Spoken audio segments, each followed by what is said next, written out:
بسم اللہ الرحمن الرحیم۔ ایاک نعبد و ایاک نستعین۔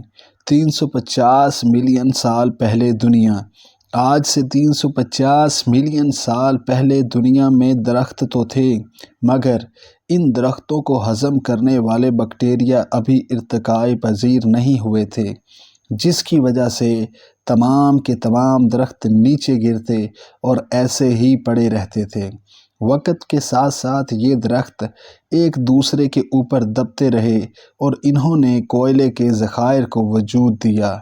اس سنہری دور کو ہم کاربونیفیرس دور کے نام سے جانتے ہیں۔ تب کوئی ایسا انزائم ارتقاء پذیر نہیں ہوا تھا جو لکڑی کو ہضم کر سکے، اور اسی لیے ان درختوں کو کوئی بھی ہضم نہیں کر سکتا تھا۔ مطلب تب خوراک تو موجود تھی، مگر اس خوراک کو کھانے والا کوئی نہ تھا۔ یوں وہ خوراک کروڑوں سال کے دباؤ سے کوئلہ بن گئی۔ اس سے ہم نے صنعتی انقلاب لایا۔ اگر دنیا پہ 350 ملین سال پہلے ایسا دور نہ آتا تو 19ویں صدی کا صنعتی انقلاب بہت مشکل سے آتا، اور اس کے نتیجے میں نہ ہی پہیہ ایجاد ہوتا اور نہ ہی انجن اور نہ ہی اتنی ترقی۔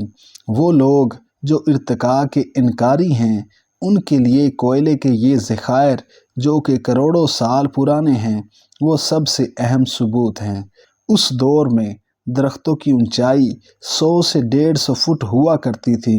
تب ہمارے اجداد کہاں تھے؟ وہ تب پانیوں میں مصروف ارتقاء تھے۔ تب ہمارا زمین پہ غلبہ پانے کا کوئی امکان نہ تھا۔